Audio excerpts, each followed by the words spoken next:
શ્રી કૃષ્ણ. જય માતાજી. હર હર મહાદેવ. કાર્તિક સુદની પ્રબોધિની એકાદશી. યુધિષ્ઠિરે ભગવાન શ્રી કૃષ્ણને પૂછ્યું, હે કૃષ્ણ, કાર્તિક મહિનામાં શુક્લ પક્ષમાં આવતી એકાદશીનું નામ શું છે? એનો મહિમા સંભળાવો. ભગવાન શ્રી કૃષ્ણે કહ્યું, હે રાજન, કાર્તિક માસના શુક્લ પક્ષમાં જે એકાદશી આવે છે એને પ્રબોધિની એકાદશી કહેવાય છે. એને દેવઉઠી એકાદશી પણ કહે છે. એ સઘળા પાપોનો નાશ કરવાવાળી તેમજ મોક્ષ આપવાવાળી છે. પૂર્વકાળમાં બ્રહ્માજીએ નારદને તેનું મહાત્મ્ય કહ્યું હતું, તે હું તમને કહું છું, તે તમે સાંભળો. નારદે બ્રહ્માને પૂછ્યું, હે પિતામહ, જે પ્રબોધિની એકાદશી એ ધર્મમાં અને કર્મમાં પ્રવૃત્તિ કરાવવાવાળા ભગવાન ગોવિંદ યોગ નિદ્રામાંથી જાગે છે, તેથી એને દેવઉઠી એકાદશી પણ કહે છે. એ એકાદશીનું મહાત્મ્ય તમે મને વિસ્તારથી કહેવાની કૃપા કરો. બ્રહ્માએ કહ્યું, હે મુનિ શ્રેષ્ઠ નારદ, આ પ્રબોધિની એકાદશીનું મહાત્મ્ય પાપોનો નાશ કરનારે તથા પુણ્યને વધારનારું છે. એટલું જ નહીં, પણ એ પ્રબોધિની એકાદશીનું મહાત્મ્ય જ્ઞાની પુરુષોને તો મુક્તિ અપાવનારું પણ છે. જ્યાં સુધી ભગવાન શ્રી વિષ્ણુને યોગ નિદ્રામાંથી જગાડનારી કાર્તક સુદની પ્રબોધિની નામની એકાદશી આવતી નથી, ત્યાં સુધી સમુદ્રથી માંડીને સરોવર સુધીના જેટલા તીર્થો છે એ બધા પોતાના મહાત્મ્યની ગર્જના કર્યા કરે છે. આ પૃથ્વી પર ભગીરથે આણેલી ગંગા પોતાના પુણ્યોની ત્યાં સુધી ગર્જનાઓ કરે છે, જ્યાં સુધી કાર્તિક મહિનાના શુક્લ પક્ષમાં ભગવાન શ્રી હરિને જગાડનારી અને પાપોનો નાશ કરનારી પ્રબોધિની નામની એકાદશી આવતી નથી. આ એકાદશીને દિવસે એકટાણું કરવાથી એક જન્મના પાપો નાશ પામે છે.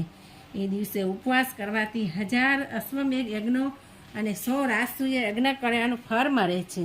વળી જે વસ્તુ દુર્લભ છે, જે મેળવી શકાતી નથી અને જે વસ્તુને ત્રણેય લોકમાં કોઈએ જોઈ પણ નથી, તે વસ્તુને માંગવાથી પ્રબોધિની એકાદશી આપે છે.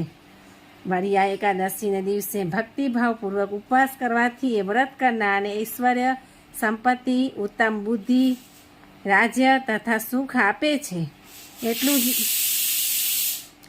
જ નહીં, પણ જે પાપો મેરુ પર્વત તથા મંદરાચલ પર્વત જેટલા મોટા હોય તો પણ એ બધાને માત્ર એક પ્રબોધિની એકાદશીનો ઉપવાસ બાળી નાખે છે.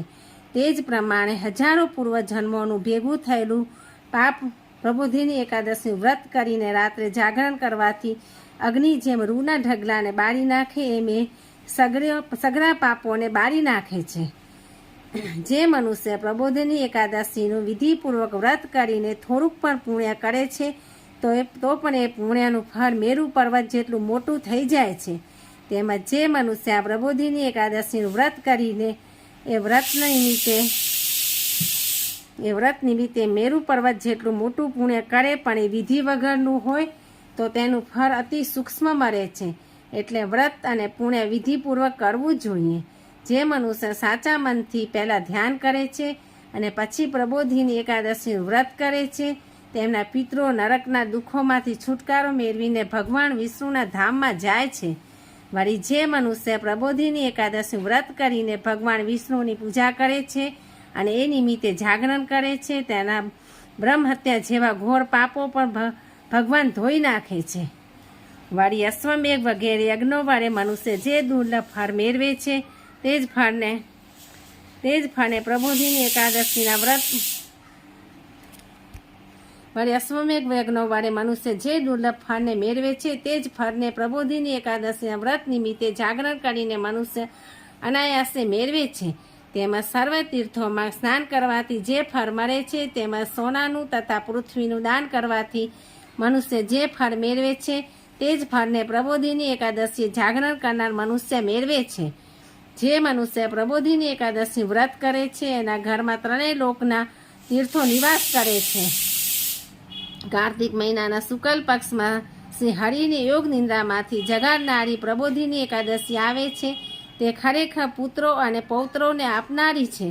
જે મનુષ્ય પ્રબોધિની એકાદશીનું વ્રત કરીને ઉપવાસ કરે છે, તેના બાળપણના, યૌવનના તથા ગળપણના કરેલા પાપો ભગવાન વિષ્ણુ ધોઈ નાખે છે.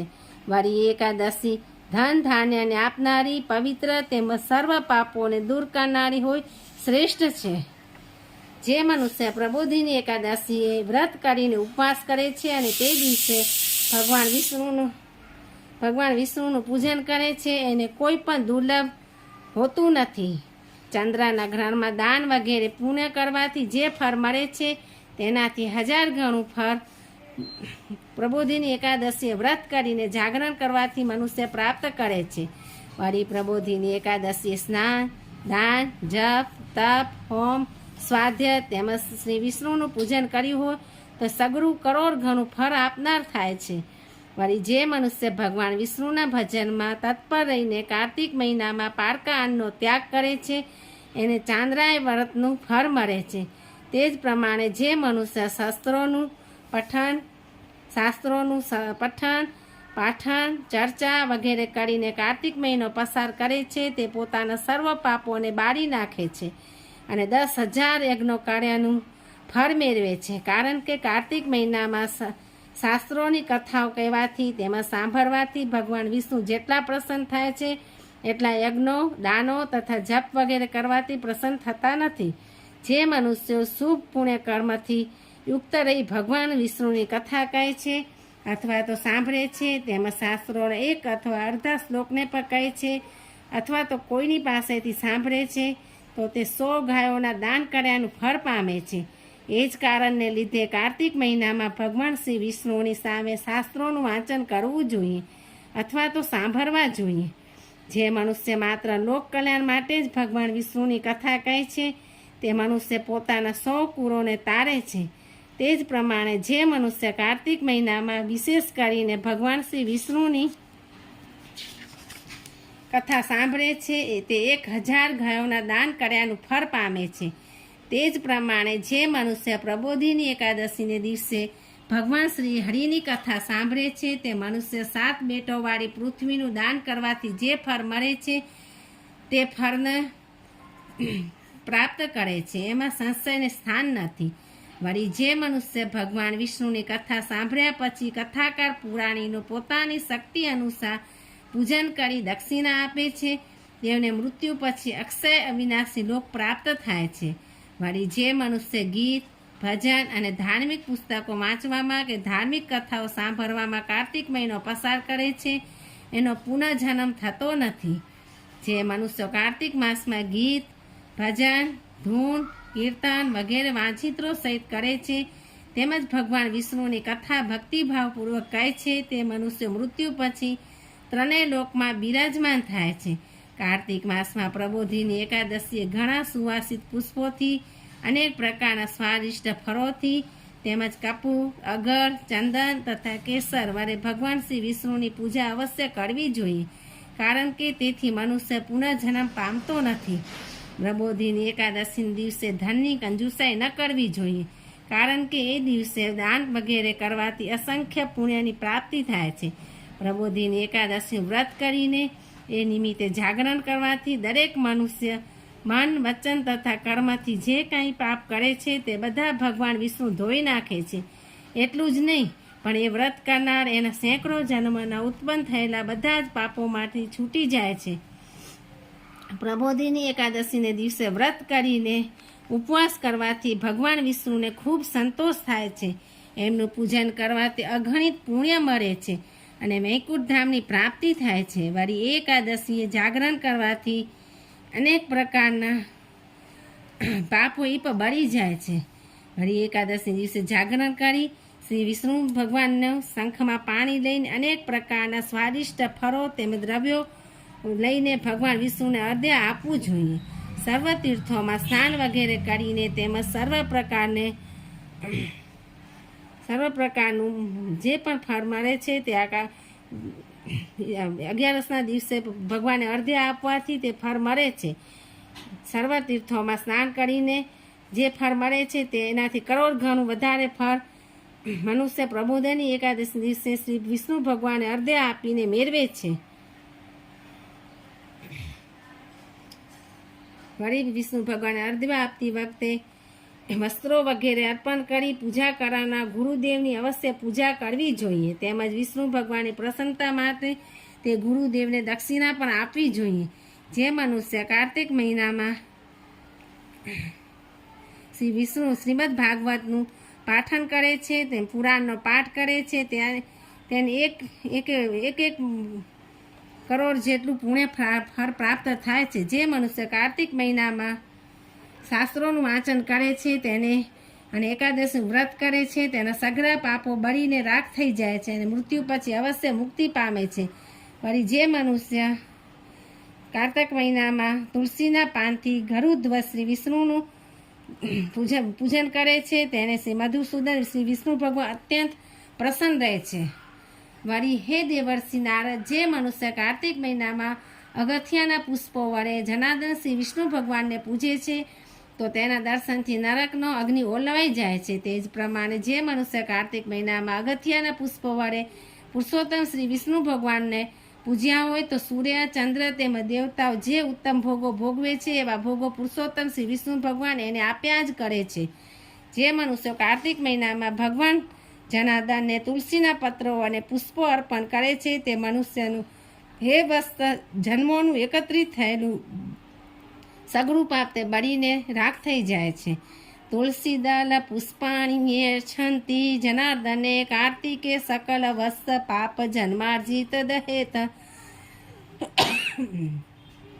કારણ કે તુલસીનું કાયમ દર્શન કર્યું હોય, સ્પર્શ કર્યો હોય, ધ્યાન ધર્યું હોય, તુલસીનું નામ લઈ એનું કીર્તન કર્યું હોય, એની સ્તુતિ કરી હોય, એને રોપી હોય, કાયમ સિંચન કર્યું હોય, હંમેશા એનું પૂજન કર્યું હોય તેમજ નમન કર્યું હોય તો તુલસી પવિત્ર હોય સર્વનું કલ્યાણ કરે છે. માટે હે મુનિ, જે લોકો તુલસીની 9 પ્રકારે દર્શન, સ્પર્શ, ધ્યાન, નામ, કીર્તન, સ્તુતિ, રોપણ, સિંચન, નિત્ય પૂજન અને નમન દરરોજ ભક્તિ કરે છે તે હજારો કરોડો યુગો સુધી પોતાના પુણ્યનો વિસ્તાર કરે છે. દ્વાદશતા સ્પૃષ્ટા તવા ધ્યાતા કીર્તિના નામત સ્તુતા રોપિતા સિંચિતા નિત્ય પૂજિતા તુલસી નતા નવધા તુલસી ભક્તિ એ કુર્વંતી દિને દિને યુગ કોટી સહસ્ત્રાણી તન્યવંતુ સુકૃત મુને. તેમજ હે મુનિ, પુરુષોએ રોપેલી તુલસી જ્યાં સુધી પૃથ્વી પર ફૂલે ફાલે છે ત્યાં સુધી તેઓના વંશમાં જેઓ જન્મ્યા હોય અને જેઓ જન્મીને સ્વર્ગમાં ગયા હોય તે બધાનો કલ્પકાળના હજારો વર્ષો સુધી વૈકુંઠધામમાં વાસ થાય છે. હે નારદ, દરેક પ્રકારના ઘણા પુષ્પો તેમજ દરેક પ્રકારના ઘણા પાંદડાઓ ભગવાન શ્રી વિષ્ણુને અર્પણ કરવાથી જે ફળ મળે છે તે જ ફળ કાર્તિક માસમાં તુલસીનું માત્ર એક જ પાન વિષ્ણુ ભગવાનને અર્પણ કરવાથી મેળવી શકાય છે. કાર્તિક મહિનામાં આવેલી જે શ્રી મહાવિષ્ણુનું કોમળ તુલસીના પાન વડે નિયમપૂર્વક અવશ્ય પૂજન કરવું જોઈએ. કારણ કે સેંકડો યજ્ઞો વડે દેવોનું યજન પૂજન કરીને તેમજ અનેક પ્રકારના દાનો દઈને મનુષ્ય જે ફળ મેળવે છે તે જ ફળ કાર્તિક મહિનામાં તુલસીના પાન વડે પૂજન કરવાથી મેળવી શકાય છે. ઇષ્ટવાક તુ સતે દેવાન દત્વા દાનાન્યનેક સ તુલસી દલેસ્તુ તત પુણ્યા કાર્તિકે કેશવાર્ચને. જય શ્રી કૃષ્ણ, જય માતાજી, હર હર મહાદેવ. ઓમ નમો ભગવતે વાસુદેવાય.